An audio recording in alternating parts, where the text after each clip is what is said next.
Circuit of Culture atau yang sering dikenal dalam bahasa Indonesia yaitu sirkuit budaya. Sirkuit budaya adalah suatu konsep dalam studi budaya yang digunakan untuk menganalisis bagaimana sebuah fenomena budaya, misalnya film, musik, dan yang lain-lain itu bisa diproduksi, didistribusi, dikonsumsi, dan bagaimana hal itu membentuk identitas kita. Bayangkan sebuah lingkaran yang saling terhubung di mana setiap bagian mempengaruhi bagian lainnya. Berikut 5 elemen utama sirkuit budaya atau Circuit of Culture. Yang pertama, produksi. Proses pembuatan atau penciptaan sebuah produk budaya ini mencakup siapa yang membuatnya, dengan alat apa, dan dalam kondisi seperti apa. Yang kedua adalah representasi, yang dimana cara sebuah produk budaya merepresentasikan makna dan nilai-nilai tertentu. Yang dimana misalnya sebuah film bisa merepresentasikan ide-ide tentang cinta, persahabatan, perjuangan sosial, dan masih banyak lainnya. Yang ketiga, konsumsi, yaitu cara kita sebagai individu atau kelompok mengonsumsi produk budaya. Ini bisa berupa menonton film, mendengarkan musik, atau memakai pakaian tertentu.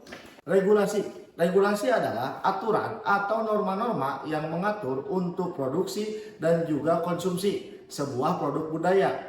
Misalnya, yaitu yang pertama ada kelulusan sensor. Yang kedua ada juga undang-undang hak cipta.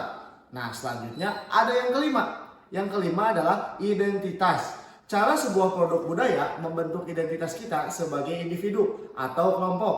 Misalnya, penggemar band tertentu memiliki sebuah fans, sehingga fans tersebut merasa memiliki identitas yang sama karena kesukaan mereka pada musik tersebut atau genre tersebut. Dari kelima elemen di Circuit of Culture, kita akan mengambil contoh sederhana dari film superhero. Produksi. Film superhero diproduksi oleh studio yang sangat besar, melibatkan anggaran yang cukup besar dan juga melibatkan banyak aktor-aktor yang besar. Banyak dari penulis skenario, dari aktor hingga beberapa produsen dan sutradara. Yang kedua, ada representasi. Film superhero seringkali merepresentasikan nilai-nilai seperti kebaikan melawan kejahatan, kekuatan, dan juga kepahlawanan. Dan yang ketiga, konsumsi. Kita dapat menonton film superhero di bioskop, di rumah, maupun di tempat manapun, atau melalui layanan streaming. Yang keempat yaitu regulasi, yang dimana film superhero ini harus menyertai aturan sesuatu tertentu, terutama terkait kekerasan dan juga bahasa. Yang kelima, identitas. Menonton film superhero bisa membuat seseorang merasa terhubung dengan komunitas penggemar superhero, sehingga membentuk bagian dari identitas mereka. Sirkuit budaya adalah alat yang berguna untuk memahami dunia kita yang semakin kompleks dan didominasi oleh budaya. Dengan memahami bagaimana produk budaya diciptakan, didistribusikan, dan juga dikonsumsi agar kita bisa menjadi konsumen yang lebih cerdas dan warga negara yang lebih kritis.